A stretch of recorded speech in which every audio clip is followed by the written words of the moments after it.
Bonsoir à tous, bienvenue dans le JT de NC News.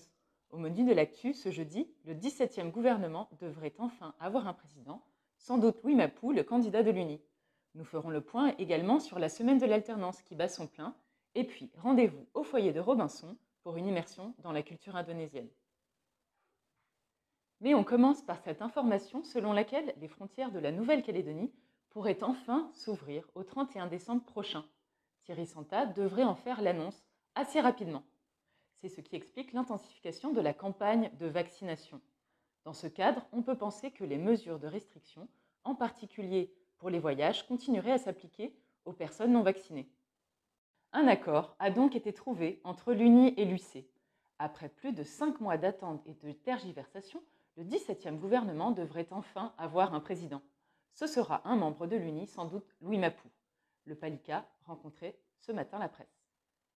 Lors d'une conférence de presse organisée ce matin, le Parti de libération kanak a confirmé qu'il ne ferait pas obstruction à l'organisation et à la tenue de la troisième et dernière consultation.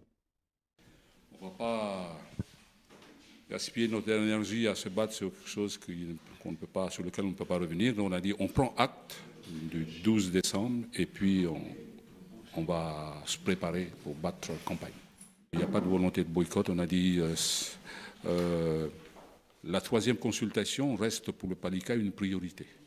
Il y a déjà eu la première, la deuxième. Il n'y a pas de raison de boycotter cette troisième. Au contraire, il faut mettre le paquet et il faut y aller. On a eu des résultats du premier et du deuxième. On dit qu'aujourd'hui, on peut essayer de surfer sur ces bons résultats que nous avons obtenus lors de la deuxième consultation pour pouvoir faire en sorte de faire gagner définitivement le oui. L'objectif affiché par le parti est de passer de 30 à 50% de oui dans les communes non indépendantistes, ce qui permettrait au FLNKS, selon le Palika, de gagner le 12 décembre. En revanche, le parti de Paul Néotine ne participera pas au comité des signataires. S'il y a un comité de signataires qui se tient d'ici là, comme l'a demandé le ministre des Outre-mer, s'il faut aller pour que le comité de signataires devienne simplement une chambre d'enregistrement, nous n'y allons pas. De toute façon, le Palika a dit qu'on ne participera pas au comité de signataires qui sera programmé très prochainement. Par contre, s'il y a un comité de signataires après les résultats du troisième consultation, on y sera. Jean-Pierre Djaïoué a également confirmé que l'UC était d'accord pour laisser la présidence du 17e gouvernement à l'UNI. Les choses devraient donc se décanter d'ici la fin de la semaine prochaine, a laissé entendre le parti. Notre candidat, c'est Louis Mapou, à la présidence du 17e gouvernement collégial. Voilà, l'Union calédonienne a donné son accord lors de son comité directeur qui s'est tenu à Wailou pour dire que l'Union calédonienne est d'accord à ce que ce soit l'UNI qui prenne la présidence du gouvernement. Il sera toutefois difficile de voter les réformes nécessaires au pays en 5 mois, a d'ores et déjà annoncé le Palika, pour qui la troisième consultation référendaire reste la priorité absolue. La semaine de l'alternance bat son plein, et ce jusqu'au 7 juillet. Hier avait lieu un forum de l'alternance à l'hôtel de ville de Nouméa. Reportage d'Adrien Moreau. La 6e semaine de l'alternance débutait ce mercredi avec un premier forum à la mairie de Nouméa.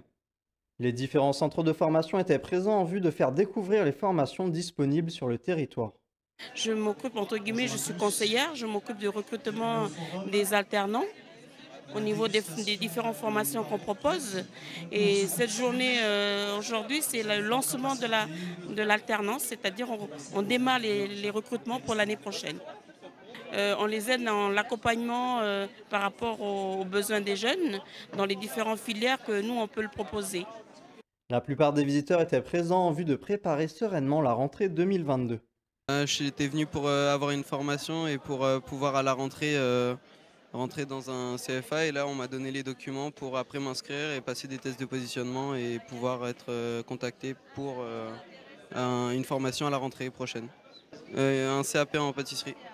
Le forum de l'alternance se poursuivra jusqu'au mercredi 7 juillet avec Marée comme prochaine étape. Ouverture sur la culture indonésienne. Tous les mercredis, au foyer indonésien de Robinson, il est possible de suivre des cours de javanais. L'opportunité de découvrir une langue et une culture ou d'approfondir ses connaissances. Reportage d'Adrien Moreau. De 1896 à 1949, près de 20 000 Javanais sont venus travailler en Nouvelle-Calédonie. Alors que certains sont repartis, d'autres ont décidé de rester sur le territoire, où ils continuent de perpétuer traditions culinaires mais aussi linguistiques. C'est au cœur du foyer indonésien situé au Mont d'Or que des cours de langue javanaise sont dispensés toutes les semaines.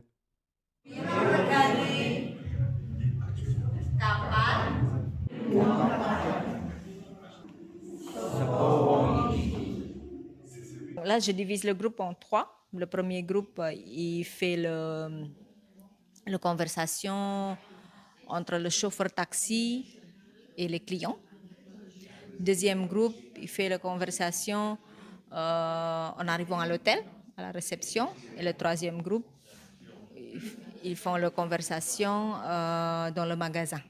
En fait, le thème, c'est le voyage en Indonésie. Donc, j'ai essayé de les amener en Indonésie, à Java, notamment pour voyager. Comme on ne peut plus faire le voyage en ce moment, du coup, ça les fait rêver.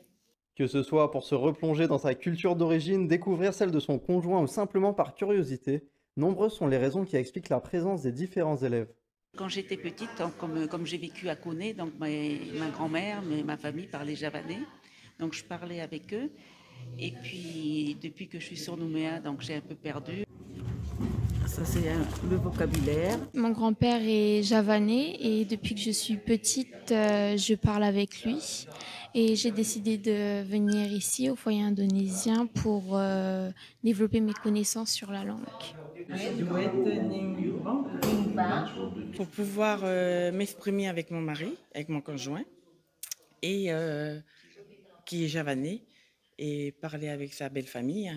Les cours de javanais restent ouverts à tous les curieux le mercredi au foyer indonésien, dans le but de découvrir cette culture méconnue, mais pourtant bien présente sur le Caillou.